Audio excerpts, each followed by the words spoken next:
এক রাতে শাশুড়ি বললেন, তুমি যদি আমাকে টাইম না দাও, শারীরিক সম্পর্ক না করো, তাহলে তোমাদের ডিভোর্স করিয়ে দিব। ভয়ে আমার গলা শুকিয়ে গেল। কারেন্ট চলে গেছে, তাই ঘামছি। সুর বাড়ি এসেছি বেড়াতে।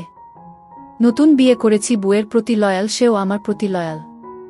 আমাকে নাকি আমার শাশুড়ি আম্মাই পছন্দ করেছিল, কিন্তু আমি বিয়ের আগে জানতাম না যে এটা শারীরিক পছন্দ, যা এখন বুঝতে পারলাম। কয়েক মাসে যা বুঝলাম, আমার স্ত্রী লিলি একটা গর্লভ। তাকে একটা গাভীর সাথে তুলনা করা যায়। তাকে যদি বলি আজ সারাদিন গল্প করব, সে তাই করবে। যদি বলি আজ ঘুমাবে না, সে ঘুমাবে না। তার নিজের ইচ্ছা নাই, সে আমার কথা মতো চলে। কিন্তু সমস্যা হচ্ছে, আমি বাদে তার সবচেয়ে গুরুত্বপূর্ণ হচ্ছে তার বাবা মা। তার মা যদি বলে ডিভোর্স দিতে, আমাকে সে দিয়ে দিবে। এটাই আমার ভয়। কাহিনী বর্তমানে আমার শাশুড়ি আমাকে শারীরিক সম্পর্কের প্রস্তাব দিলেন। উনি বললেন আমার সুর আজকাল আর উনার সাথে সময় দেয় না। আমি লজ্জায় চুপ হয়ে আছি।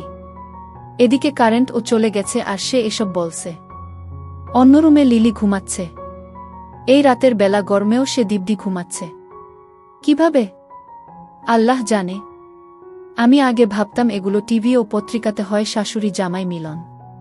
কিন্তু আজ বুঝলাম বাস্তবেও হতে পারে, যদি শাশুড়ি খারাপ থাকে।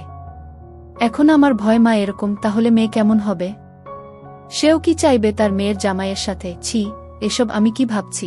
বর্তমানে ফিরলাম কল্পনা হতে। শাশুড়ি বলছেন, রাত ৩টায় তুমি আমার রুমে এসো। আজ তোমার সুর ফিরবে না। আসবে তো? আমি ঘড়ির দিকে তাকালাম, রাত ১টা বাজে। আমি উঠে দাঁড়ালাম, আর তখনই কারেন্ট আসলো। রুমে এসে দেখি লিলি ঘুম থেকে জেগে আছে। ভয় পেলাম সে কি আমাদের সব কথা শুনে ফেলেছে, কারণ দেয়ালেরও কান আছে। আমি শুয়ে আছি চোখ বন্ধ করে খাটে। রাত ৩টা বাজে। লিলি ঘুমাচ্ছে। এখন আমার কাছে দুইটা রাস্তা। ১, শাশুড়ির ঘরে যাওয়া। ২, বাথরুম থেকে হিসু করে ঘুমিয়ে পড়া। আমি আমাদের ঘরের দরজা খুলে বের হলাম। তারপর শাশুড়ি। দরজা খুলে আমি আস্তে করে করিডোরে বের হলাম।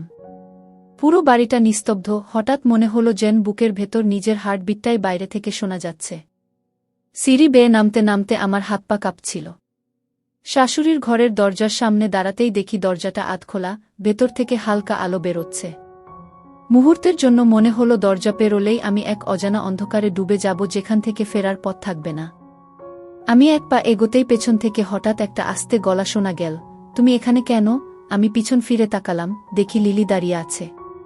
তার চোখে ঘুমের কোনো চিহ্ন নেই, বরং তীক্ষ্ণ দৃষ্টি যেন আমার বুক ভেদ করে ঢুকে যাচ্ছে। আমি কিছু বলার আগেই ভেতর থেকে শাশুড়ির ডাক, কেন দেরি করছো? ভেতরে এসো। আমার শরীর জমে গেল। একদিকে আমার স্ত্রী, অন্যদিকে শাশুড়ির কণ্ঠ, আমি মাঝখানে দাঁড়িয়ে অসহায়। লিলি কিছু বলেনি, শুধু স্থির চোখে তাকিয়ে রইল। সেই দৃষ্টি এতটা অস্বস্তিকর ছিল যে আমার গলা শুকিয়ে কাঠ হয়ে গেল। মনে হচ্ছিল যদি একটা শব্দ করি, তাহলে চারপাশের দেয়ালগুলো ভেঙে আমার লজ্জার সবকিছু প্রকাশ হয়ে যাবে। কিন্তু আমি নড়তেও পারছিলাম না। দাঁড়িয়ে আছি এমন এক দোটানায়, যেখান থেকে কোনো পথটা বেছে নিলে আমি বাঁচব আর কোনটা নিলে আমার জীবন তছনছ হয়ে যাবে, আমি নিজেও জানি না। এই নিস্তব্ধ রাতের অন্ধকারে আমি শুধু ভাবছিলাম, আমার ভাগ্যে আসলে কি লেখা আছে। আমি দাঁড়িয়ে আছি শাশুড়ির ঘরের দরজার সামনে। ভেতরে ডাক আসছে, কেন দেরি করছো? এসো। আর পেছনে লিলি দাঁড়িয়ে আছে অদ্ভুত দৃষ্টিতে। আমার বুক ধকধক করছে। হঠাৎ লিলি আস্তে এসে আমার হাত ধরে ফেল। ঠান্ডা অথচ কাঁপা কাঁপা হাত। সে ফিসফিস করে বলল, চলো, আমার সাথে চলো। আমি কিছু না বলে ওর সাথে এগোতে লাগলাম। লিলি আমাকে নিয়ে গেল ছাদে। রাতের কালো আকাশ, চারপাশে নিস্তব্ধতা, শুধু হাওয়ার সো সো শব্দ। লিলি আমার দিকে তাকাল, তার চোখে ভয় আর অশ্রুর ছাপ। হঠাৎ সে বলল, তুমি কি জানো, মা অনেকদিন ধরে অদ্ভুত আচরণ করছে। আমি আগেও কিছু টের পেয়েছিলাম, কিন্তু ভেবেছিলাম হয়তো আমি ভুল দেখছি। আমি স্তব্ধ হয়ে গেলাম। বুঝলাম লিলি সব শুনেছে। ওর কণ্ঠে রাগ নেই, কিন্তু এক অদ্ভুত কষ্ট মিশে আছে। তুমি যদি আজ রুমে যেতে, আমি কি করতাম জানো? লিলি হঠাৎ প্রশ্ন করল। আমি চুপ করে রইলাম। লিলি ধীরে ধীরে কাছে এসে আমার চোখের দিকে তাকিয়ে ফিসফিস করল, আমি তোমাকে হারাতে চাই না। কিন্তু যদি তুমি ভুল করো, তাহলে আমি নিজেকে শেষ করে ফেলব। তারপর আচমকাই লিলি আমার বুকের ভেতর মুখ লুকিয়ে কেঁদে ফেল। আমি হতভম্ব, স্তব্ধ। তার গরম নিঃশ্বাস আর কাঁদতে কাঁদতে শরীর কেঁপে ওঠা আমার ভেতরে এক অন্যরকম অদ্ভুত অনুভূতি তৈরি করল। ঠিক তখনই নিচ থেকে শাশুড়ির কণ্ঠ ভেসে এলো, তুমি কোথায় গেলে? আমার শরীর কেঁপে উঠল। লিলি মাথা তুলে তাকাল আমার চোখে। ওর দৃষ্টি এবার ভিন্ন, মিশ্রণে ভয়, আকুলতা আর এক অদ্ভুত টান। আমি বুঝলাম এই রাত শুধু ভয় আর লজ্জার নয়, বরং এমন কিছু ঘটতে চলেছে যা আমার জীবনের মোড় ঘুরিয়ে দেবে। ছাদের কালো আকাশে চাঁদ মেঘের আড়ালে লুকোচুরি খেলছে। লিলি আমার বুকে মুখ গুজে কাঁদছে, আমি স্তব্ধ হয়ে দাঁড়িয়ে আছি। মনে হচ্ছিল সময় থেমে গেছে। হঠাৎ নিচ থেকে শাশুড়ির কণ্ঠ ভেসে এলো, তুমি কোথায় গেলে? আমি অপেক্ষা করছি। আমার বুকটা ধক করে উঠল। লিলি গলা তুলে আমার চোখে তাকাল। ওর চোখে এক অদ্ভুত দ্বিধা, যেন সে কিছু ঠিক করে ফেলেছে। লিলি আস্তে করে আমার হাত চেপে ধরল, তারপর ফিসফিস করে বলল, চলো নেমে যাই। আমি অবাক হয়ে তাকালাম। মনে হচ্ছিল ও হয়তো আমাকে বাঁচাতে চাইছে, আবার হয়তো সামনে এক ভয়ানক ঝড়ের মুখোমুখি করে দেবে। আমরা ধীরে ধীরে সিঁড়ি বেয়ে নিচে নামলাম। আমার বুকের ভেতর প্রতিটা ধাপের সাথে যেন আগুন জ্বলছিল। শাশুড়ির ঘরের সামনে পৌঁছাতেই দরজা পুরো খুলে গেল। আলোয় ভেসে উঠলেন উনি, আমার শাশুড়ি। সাদা জামা পরা, চোখে অদ্ভুত দৃষ্টি। তিনি একবার আমাকে দেখলেন, একবার লিলিকে। তারপর ঠোঁটে হালকা হাসি এনে বললেন, তুমি তো এলেই না, এত দেরি করলে কেন? আমার গলা শুকিয়ে গেল। আমি কোনো উত্তর দেওয়ার আগেই লিলি একেবারে আমার হাত শক্ত করে ধরে সামনে এগিয়ে গেল। তার গলা কেঁপে উঠলেও কথাগুলো স্পষ্ট শোনা গেল, মা, তুমি কি করতে চাইছো আমি সব বুঝতে পারছি। আমি আজ রাতে সব শুনেছি। তুমি আমার স্বামীকে এভাবে অপমান করতে পারো? তোমার নিজের মেয়ের জামাইয়ের দিকে এমন চোখে তাকাতে লজ্জা করে না? ঘরে এক মুহূর্তের নিস্তব্ধতা। শাশুড়ির মুখের হাসি মিলিয়ে গেল। তার চোখ লাল হয়ে উঠল, ঠোঁট কাঁপছিল। তিনি ধীরে ধীরে বললেন, তুই জানিস না লিলি, তোর বাবার সাথে আমার সম্পর্ক কেমন হয়ে গেছে। আমি একা। আমি ভেবেছিলাম। চুপ থাকো মা। লিলি এবার চিৎকার করল। তুমি যদি এভাবে আবারও চেষ্টা করো, আমি শুধু বাবাকেই বলবো না, পুরো গ্রামকে জানিয়ে দেব। তখন বুঝবে সমাজে কি অবস্থায় পড়তে হয়। শাশুড়ি স্থির হয়ে দাঁড়িয়ে রইলেন। তার চোখে অশ্রু ভরে উঠল, কিন্তু সেখানে অনুশোচনার চেয়ে বেশি ছিল ক্রোধ আর অপমান। তিনি আমার দিকে তাকিয়ে বললেন, তুই কিছু বলছিস না কেন? তুই কি ওকে বুঝাতে পারিসনি? আমি কিছু বলার আগেই লিলি আমাকে বুকের কাছে টেনে নিল। তার কণ্ঠ কাঁপছিল, কিন্তু দৃষ্টি শক্ত। এটা আমার স্বামী, মা। ওকে নিয়ে তোমার কোনো অধিকার নেই। মুহূর্তের জন্য মনে হলো এই মেয়েটিই যেন আজ আমার জন্য এক অদৃশ্য ঢাল হয়ে দাঁড়িয়েছে। আমার বুকের ভেতর অদ্ভুত উষ্ণতা ছড়িয়ে পড়ল। কিন্তু একই সাথে ভয়ও হচ্ছিল, শাশুড়ি কি এত সহজে থেমে যাবে? ঠিক তখনই দূরে গেটের শব্দ শোনা গেল। কার যেন মোটরসাইকেল ঢুকছে। লিলি আর আমি একসাথে তাকালাম। শাশুড়ির মুখ ফ্যাকাশে হয়ে গেল। তিনি ফিসফিস করে বললেন, তোমার বাবা ফিরে এসেছে। আমার বুক কেঁপে উঠল। এ কি তবে আরও বড় ঝড়ের আগমনী সংকেত? চলবে। গেটের শব্দ যেন বুকের ভেতর বজ্রপাতের মতো বাজল। শাশুড়ির মুখ সাদা হয়ে গেল। লিলি আমাকে শক্ত করে আঁকড়ে ধরল। আমি স্থির হয়ে দাঁড়িয়ে আছি, বুঝতে পারছি না এক্ষুনি কি হতে যাচ্ছে। কয়েক সেকেন্ড পরেই দরজার বাইরে শিশুরের গলা শোনা গেল, কে এভাবে দরজা খোলা রেখেছে? শাশুড়ি হকচকিয়ে উঠে দাঁড়ালেন, চাদর গায়ে জড়িয়ে দরজার দিকে এগোলেন। আমাদের দিকে শেষবারের মতো তীক্ষ্ণ দৃষ্টি ছুড়ে দিলেন, যেন ইশারা করলেন কিছু না বলতে। লিলি আমার হাত ছেড়ে দিল, কিন্তু তার চোখ বলছিল, চিন্তা করো না, আমি আছি। কিশোর ঘরে ঢুকতেই চারপাশ নিস্তব্ধ হয়ে গেল। তার চোখ ক্লান্ত, কিন্তু কণ্ঠ ছিল কঠিন। এত রাতে তোমরা সবাই জেগে আছো কেন? লিলি চুপ। আমি চুপ। শুধু শাশুড়ি ভাঙা গলায় বললেন, গরমে ঘুম আসছিল না। তাই আমি দেখলাম। লিলি কেঁপে উঠল, তার ঠোঁট নড়ছে, যেন সব বলে দেবে এক্ষুনি। আমি ওর হাত চেপে ধরলাম। এই মুহূর্তে যদি সত্যি ফাঁস হয়ে যায়, তবে পুরো সংসার ভেঙে যাবে। সুরের দৃষ্টি আমাদের উপর ঘুরে এলো। কয়েক মুহূর্ত তাকিয়ে থেকে তিনি বললেন, আজকে আমি ক্লান্ত। আলো নিভিয়ে ঘুমাও। তারপর তিনি শোবার ঘরে ঢুকে দরজা বন্ধ করে দিলেন। শাশুড়ি হালকা শ্বাস ফেললেন, তারপর আমার দিকে তাকালেন। তার চোখে অনুশোচনা নেই, বরং অদ্ভুত একটা ক্রোধ, যেন লিলি আমাকে বাঁচিয়ে দিয়ে তার পরিকল্পনাকে ভেঙে দিয়েছে। লিলি এবার মুখ খুল, তার কণ্ঠ কাঁপছিল কিন্তু শব্দগুলো ধারালো। মা, আমি এবার চুপ থাকলাম বাবার জন্য। কিন্তু আবার যদি এভাবে করো, আমি বাবাকে সব বলে দেব। তখন শুধু সংসার ভাঙবে না, তোমার মুখও সমাজে দেখানোর জায়গা থাকবে না। ঘরে তীব্র উত্তেজনা। শাশুড়ি কিছু বললেন না, শুধু ঠোঁট কামড়ে স্থির হয়ে দাঁড়িয়ে রইলেন। আমি বুঝলাম এই যুদ্ধ এখানেই শেষ হয়নি। লিলি আমাকে নিয়ে নিজের ঘরে ফিরল। দরজা বন্ধ করেই সে হঠাৎ আমার বুকে পড়ে গেল। তার নিঃশ্বাস দ্রুত, গরম শরীর কাঁপছে। আমি অবাক হয়ে জিজ্ঞেস করলাম, তুমি এত সাহস কোথায় পেলে? লিলি ফিসফিস করে বলল, তুমি আমার। আমি কাউকে তোমাকে ছুতে দেব না। মা হলেও না। কি তার চোখে ভয় ছিল, কিন্তু সেই ভয়কে চাপা দিয়ে বেরিয়ে আসছিল এক অদ্ভুত ভালোবাসার শক্তি। আমি কিছু বললাম না, শুধু ওকে আঁকড়ে ধরে রাখলাম।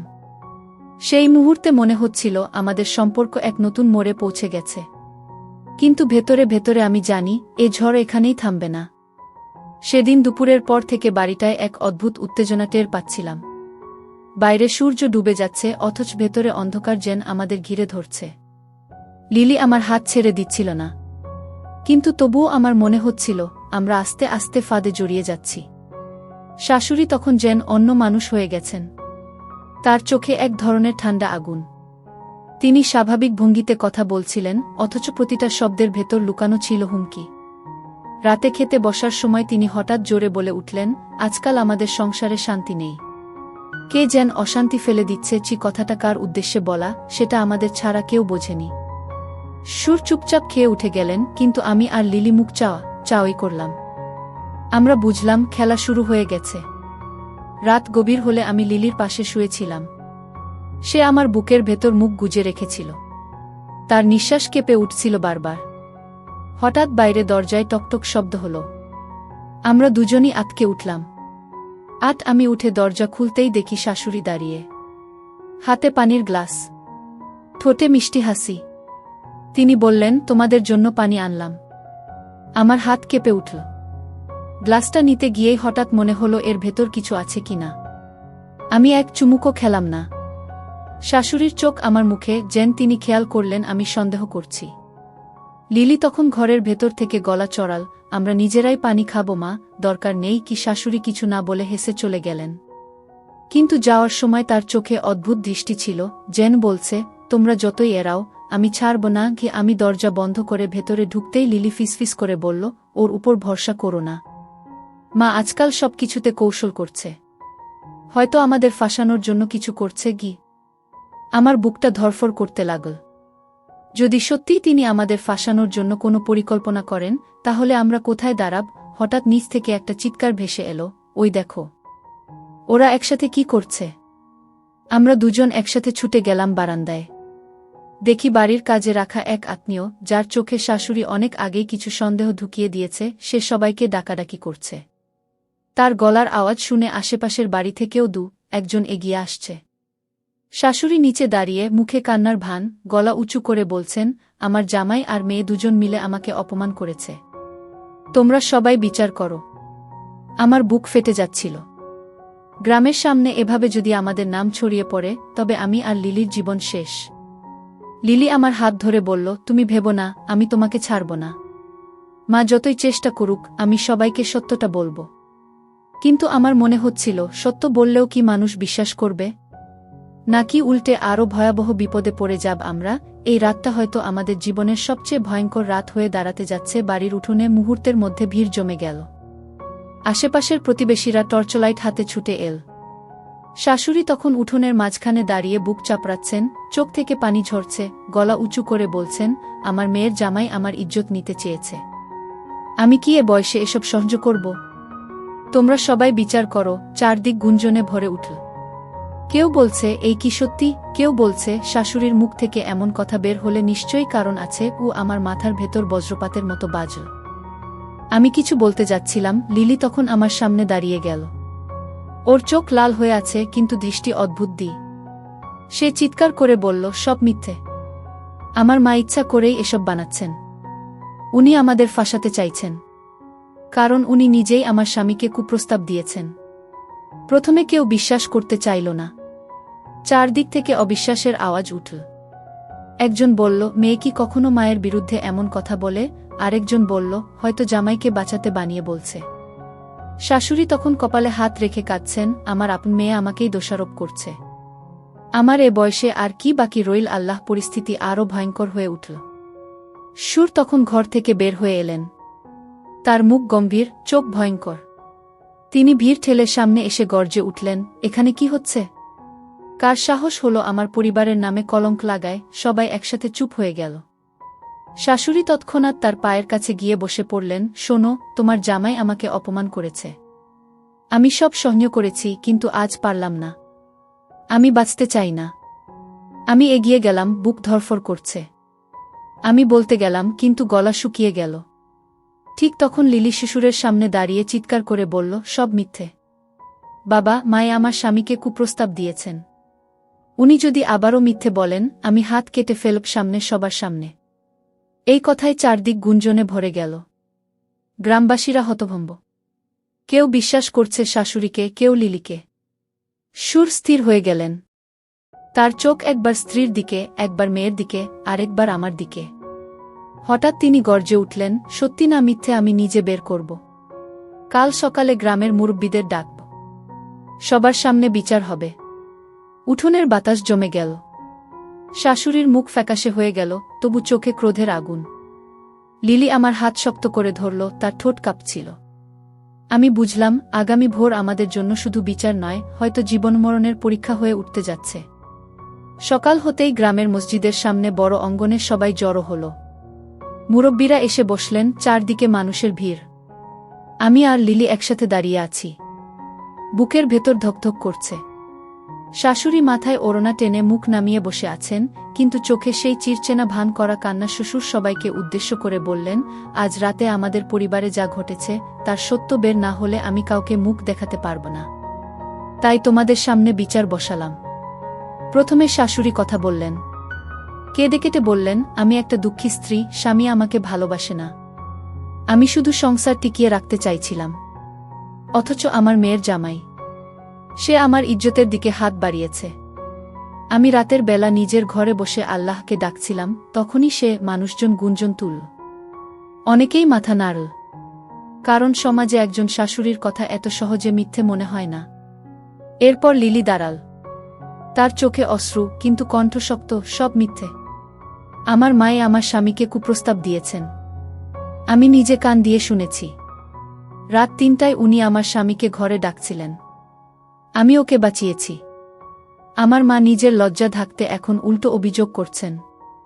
চারদিক আবার সরব হল। কেউ বিশ্বাস করল লিলিকে, কেউ করল না। আমি এতক্ষণ চুপ ছিলাম। এবার উঠে দাঁড়ালাম। বুক ধড়ফড় করছিল, কিন্তু স্পষ্ট গলায় বললাম, আমি কিছুই চাইনি। আমি শুধু আমার সংসার চেয়েছি।